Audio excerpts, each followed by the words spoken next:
Thank you. And thank you to Muna and Eric, Jackie and Evangeline for inviting me back. My name's Jim. I'm a geographer. So I'm going to say it right there. So you're going to see a very different kind of presentation than you've seen. So so pardon my epistemology is the subtitle of this talk. But I think there's a really significant linkage to some of Eric's work. I was just talking to him earlier, his work with Desanke, particularly a paper in 2006 that talks about the globalization poverty nexus, and sort of talks about the direct channels perhaps through growth and questions of inequality, but then some of the more indirect channels. And so some of the interest of my work is really on some of those more indirect channels related to technology and technological change.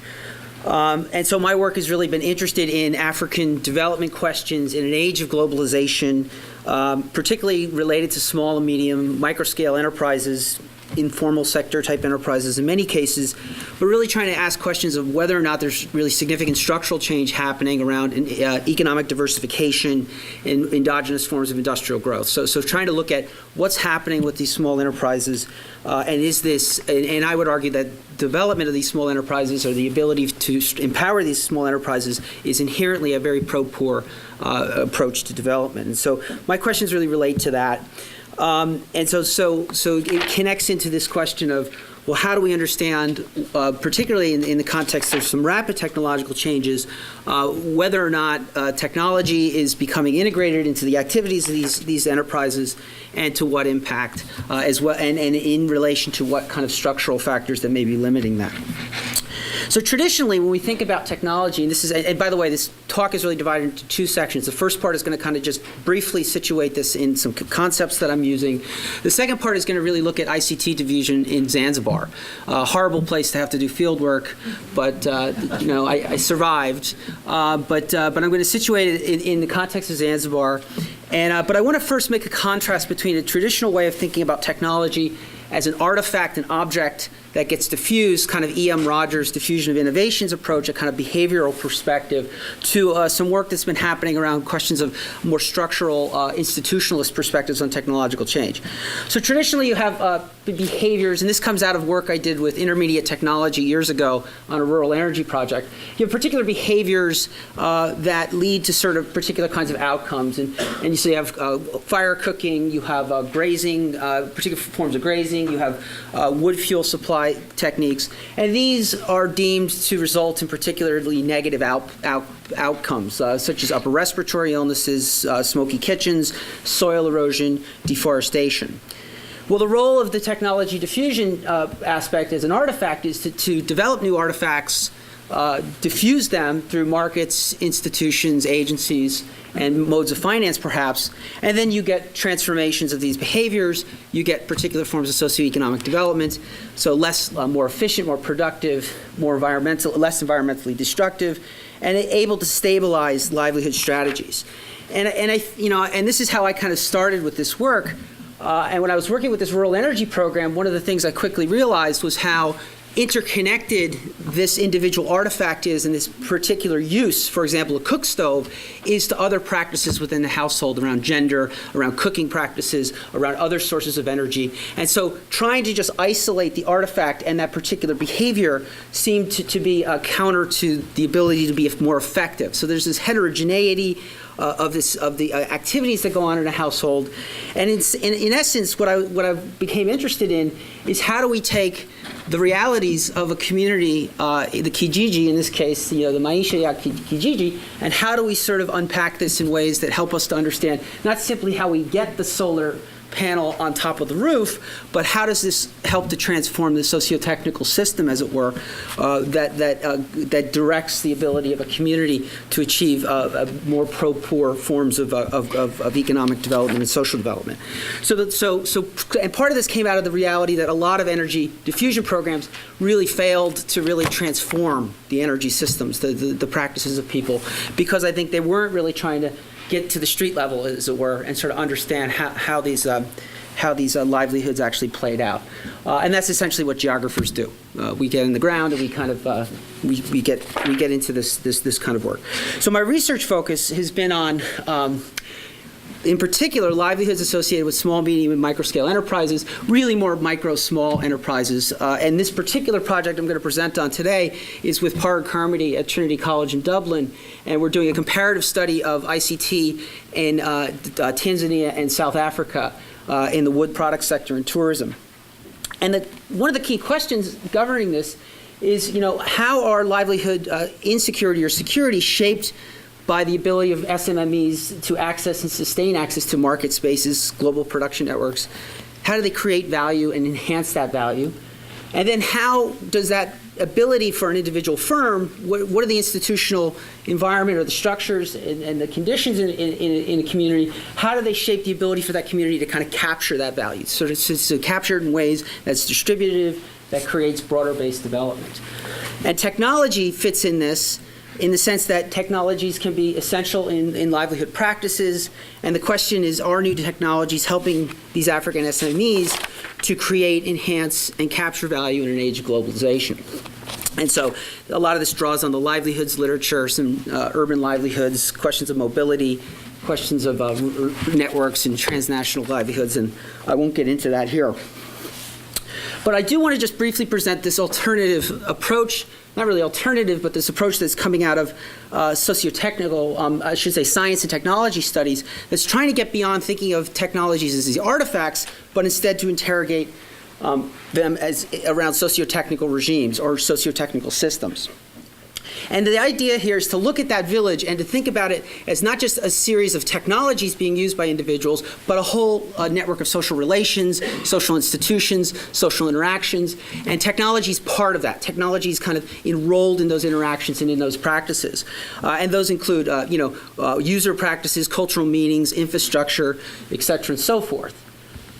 And there's a particular set of literature, which again I'm not going to get into because it's just going to take too long, coming out of the Netherlands, interestingly enough, on transitions research, like looking at this idea of how do these socio-technical systems evolve over time? How do you go in particular from more destructive forms of energy use to more sustainable forms of energy use? And I think there's a lot of applicability to think about questions of how do technologies integrate into African livelihoods in ways that enable them to move to more pro-poor forms of development, better livelihoods, more security. And at the heart of this is this idea of a regime, which is essentially a governance structure, but it's one that brings in conventions, rules, and norms that guide the uses of technologies and the everyday practices of producers, workers, et cetera, and so forth. And the idea is to try to understand the way these dimensions come together and why that makes it, for example, in the US, very difficult to imagine a post-carbon economy, even though we know that the climate change reality is well and very much upon us. And the other part about this is it's not so much that lower level of niches, but it's to understand the way that this regime interacts with larger scale, if you will, forces or features that are both at the global scale as well as at the national scale. So these relate to broader politics, societal values, economic path dependencies, what have you. And for me, that's all very well and good. It's a nice heuristic to kind of think about this, but I'm very interested in how do I kind of understand how this regime evolution process works. And I've become very interested in ideas around practice theory, which is the idea that we can understand, we can construct knowledge about the world by looking at these everyday practices of individuals and how this regime is reproduced. So the practices of production, social reproduction, practices of cooking, these kinds of things which may sound very mundane, but which I would argue can enable us to reveal interesting insights into the evolution of these regimes. And so I'm going to argue in this paper that socio-technical regimes are practiced in everyday real worlds, that markets and industries, and this is the kind of leap to the SMME part, are really socio-technical regimes that are bundles of these practices around marketing, production, labor management, exchange, valuation. That technologies are absorbed or integrated into these practices, not simply just adopted, and that the depth and quality of that absorption determines whether or not this is able to kind of help to shift a regime towards perhaps a more pro-poor outcome. And then there's an overdone table from some recent paper of mine. But the bigger point is that we can break these regimes down into particular factors, which I think might be an interesting way to have a conversation around sort of different kinds of variables you might be able to model in relation to these. But that's perhaps a stretch. And the idea is here that these contexts are a critical determinant of the impact of these new technologies on growth, upgrading, and livelihood strategies. Okay, so that's the basic conceptual basis. Now let me jump to some empirical ideas. And this, Andy, thank you. He already did the job for me, talking about Radley's thesis. But this is all I really care about for my purposes here, is that ICT and the ICT revolution that's happening in Africa right now, that these technologies are increasing economic productivity, delivering basic services. So this is the sort of classic thesis of the ICT revolution, and it's essentially transformational potential. And so Parag and I have really been trying to interrogate this question of, well, what's happening with the ICT revolution around SMMEs, and is it really, are we seeing signs of significant structural transformation in the sense of a repositioning of these businesses and these sectors vis-a-vis the global economy, perhaps, as well as vis-a-vis imports? As many of you know, ICT diffusion, especially mobile phones, but increasingly the internet and computers, is perhaps one of the most incredible success stories of technology change in our lifetimes. I mean, it's really quite remarkable. Over 10 years, the remarkable transformation of the communication systems, and it continues. And what's interesting as well is we see, just in the case of Tanzania, that we're seeing the price of these goods be reduced significantly. There's important questions, obviously, related to this, but the basic message here is that it's pretty clearly a success story. And I'm not here to say ICTs are bad. That's not at all my point, but it's just to say, well, what's really happening in terms of the quality and the depth of the integration of these technologies.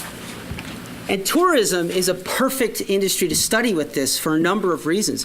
First of all, it's very information and communication intensive. Like, if you can't communicate with clients, you're not going to be in the game. It's a very, very important. So ICT naturally fit into this, and it's been an early adopted in quite dramatic ways by SMMEs.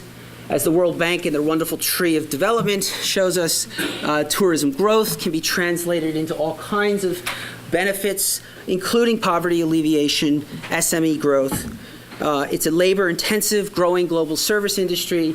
And in Africa, it's grown very significantly from about 4.7 to 28.1 million in 2009. China is emerging as a significant market for tourism, so there's a huge potential for this market. And small, medium, microscale enterprises play a key role, tour operators, et cetera, and so forth. And the growth of these in Zanzibar has been highly significant. So it's a good case study, I think, to look at this. The numbers here, by the way, are only airport arrivals. These are not people who arrive on the ferry, which for many of you who know Zanzibar, that's really the more significant arrival data. But you can get a sense of the growth from 19,000 in 1985 to 168,000 in 2012. And the idea here is that, tourism offers, from an ICT perspective, opportunities both for customers. All of you in this room probably use the internet pretty extensively when you do travel plans, but also for firms and industries in particular places to develop things like destination management systems and ways to manage the tourism more effectively, so it channels customers towards these small enterprises, et cetera. And the Zanzibar government recognizes this, but also recognizes the tensions between what kind of tourism you're going to have. And as they say, the nature of tourism may determine the financial benefits from tourism accrue primarily to the government and the people or to foreign multinationals. Okay? And so there's really interesting questions playing out in Zanzibar. And so getting back to the bigger question about linking this idea of this regime to this idea of practice, one of the things that we're focusing on is intermediation practices, because at its core, tourism is about intermediation. It's about getting in there and helping to get a piece of the value that the customer can provide. And you can do this through websites or even guidebooks if you get in the right guidebook, but also on the street with the tour guides. And then those of you who know Papasi, which is the guys on the street when you get off the ferry in Zanzibar, and then, of course, more conventional tour operators as well as hoteliers. And the idea here is that the tourist inevitably goes through an intermediary to get a particular service or a tourism experience achieved. And that intermediation are kind of central practices structuring what I would call this socio-technical regime that's tourism. You've been to tourist locations. There's a lot of stuff going on. And what we've tried to do is try to unpack what is actually happening with these intermediation relations. And when you really look at it, what you find out is it's kind of messy, complicated. This is essentially what you see. Here's your tourist. Here's a possibility through an internet, a guidebook, maybe a non-local travel agent or tour operator. And here's the boundary between outside and inside Zanzibar. This is a really simplistic view, if you can believe it. The green lines are payments. The red lines are service delivery. The blue lines are commissions, because anyone who knows how the tourism industry works, a lot of it's commission-based. And commissions are actually smaller amounts of money, smaller amounts of value. A couple of things to notice. There's different actors here. P is a Papasi, TVOs, a transportation owner. Hotel workers get involved. They'll get you a tour. So there's all kinds of interesting intermediation there. Tour guides, local tour operators, retailers, and even local communities increasingly are getting involved into this value chain as for people who want to go camp out in a village for a couple of nights. And then you see at the end the actual services, the experiences. A couple of points. Intermediation requires being positioned at multiple points. Being an effective intermediary in this market means you're able to kind of shift around and be situated at different points. Each of these points, you could argue, is a point where value is captured or created by an individual. Now, there's differences, obviously, in the value that is. So commissions are generally going to be small. Service delivery can be higher. But the general point is the more direct you can get to the tourist, the greater the value you can generally capture if you're providing a meaningful service and not just simply walking somebody to the hotel from the ferry. The other thing is that the technology is embedded in this social relation. So this is an example of a sociotechnical system, really, sociotechnical regime, that you've got mobile phones play a key role in these intermediation practices. The internet plays a key role in these intermediation practices. And so what is actually happening on the ground, given that this is an incredible success story in terms of the ICT diffusion question? So ideally, if the ICT diffusion is going great, this is essentially what the promise might be, is you get much more direct ties.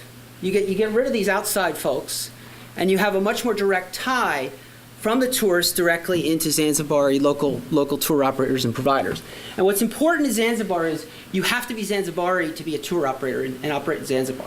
Hoteliers can operate as foreign-owned, and they're mixed. That's why I have them on the boundary there. But this is kind of the idea that's sort of what the promise of ICT holds.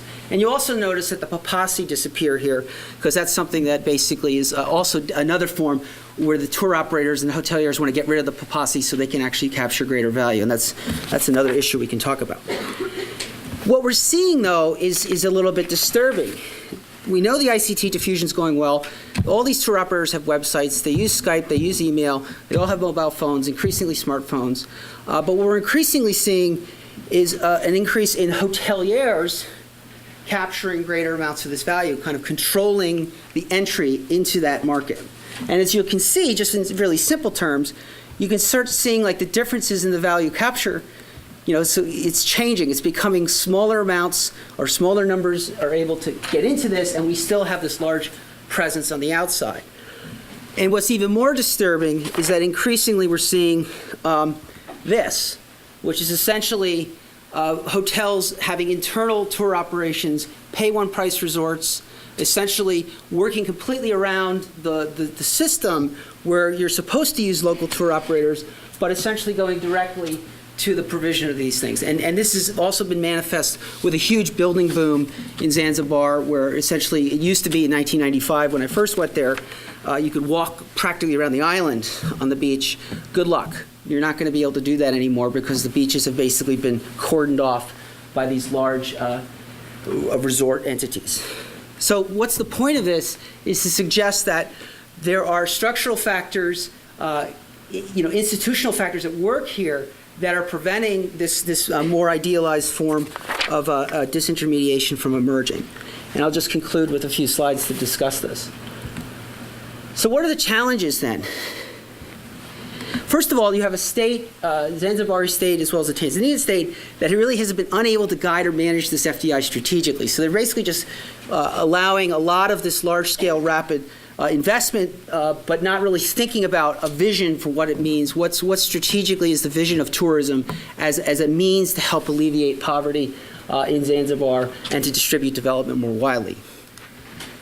One of the key actors in this is the Zanzibar Association for Tourism Investors. It's a very powerful interest, and it's mostly controlled by hotels. So hotels have this increasing power.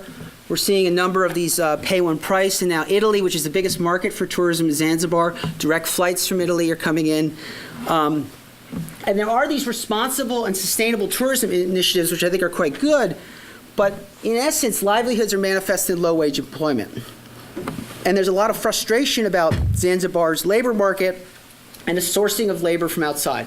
So skilled jobs are coming from the outside into Zanzibar, and we're not seeing the kind of local capability development around labor that you would imagine should be the goal of some of this revenue that you're generating through this investment. Destination management from the outside. ACORN, does anyone know what AK stands for? Tourism, Africa. Abercrombie and Kent, the big British tourism venture. This is their destination management system, and they're essentially now managing or coordinating tours from the outside. So again, you're getting this ICT-enabled disintermediation of the locals rather than the other way around. Local organizations like the tour operators, the tour guides, tourism development have had little influence. The Zanzibar Commission for Tourism is incredibly underfunded, so they're not really able to enhance ICT capabilities in this context and/or other forms of labor capabilities. So essentially, what's happening? Web-based disintermediation is what I would call, it's taking that localized knowledge that creates value. When you go to these places, your local tour guy has all this information, and essentially it's becoming kind of scaled out. And this is really great for tourists because we can go to TripAdvisor and get all this insight about what's happening. But the problem is sometimes that information is highly inaccurate. Sometimes it's, so you have like TripAdvisor talking about particular hotels, and you go to these hotels or you go to these tour operators and they say, oh, I had this one bad client and now it's on the internet. And there's this issue of trust, that people have this much more stronger ability to kind of trust people from, say, you're from England. I trust you because you're an Englishman. You understand what it's like to be an Englishman and go to Africa. And I'm going to trust you more on the TripAdvisor website having comments than I would talking directly to a tour operator. So there's questions about how do you build those trusting ties, and face-to-face interaction is still really important for that. Very, very important. The other part is, again, you have experts on places like TripAdvisor, like Carl. Carl from Michigan is the expert on Tanzanian tourism. It's really quite incredible. And so Carl tells you everything you need to know about don't bring a credit card, you can't do this, you can't do that. And people say, thanks, Carl. Thanks a lot. I won't go to that place. I trust you, Carl. So there's some really interesting dynamics playing out around that, which we can talk about. But then there's also material and infrastructure congestion challenges. Increasingly, inequalities on the rise, and this is, again, I will say this, I say this anecdotally perhaps for folks in this room, but we're seeing this in violence, particularly in the rural areas, frustration, and you can think about the cultural dimensions of Zanzibar and tourists from the West. And the Papasi are a challenge, and the question with the Papasi is you have this large pool of underemployed folks who see street touting as a livelihood. And the strategy has been, instead of trying to figure out why this is happening and how do we sort of manage this in a more effective way, is to either do the classic, we just got to clear them out, which has been highly ineffective, or essentially go to enclave tourism. So shuttle the tourists away from those folks, away from the messy reality of Stone Town, and essentially just keep them in the enclaves, and then I would argue limits the pro-poor dimensions of this. Okay, just to conclude. So it's a huge success story, I think. I mean, and it's only going to continue to be more successful, but uncertain implications right now for poverty and inequality. So the question is, ICTs is a transformative technology, or are they, an artifact limited by context? And that's kind of the bigger message here. So thinking about tourism as a socio-technical regime, limiting the prospects for disintermediation by local SMMEs, so we have these new forms of externalized intermediation. Local SME are struggling. This is drawing on some of Eric's work, and I'm seeing these adverse distributional consequences of this particular integration into the global economy. Inequalities are limiting the potential for forward and backward linkages, which I think is one of the really important things that can come out of this. And integration, and what I mean by that is more communication uses of ICTs, but deeper information processing and management is just not playing out in the current context. And I'm not seeing a lot of signs that that's going to be changing in the near term. And there's a need for effective complementary policies and safety nets. And I think this regime approach can reveal important insights. And I guess it's about thinking about technological absorption in systems rather than adoption in individuals. And I'll just stop there.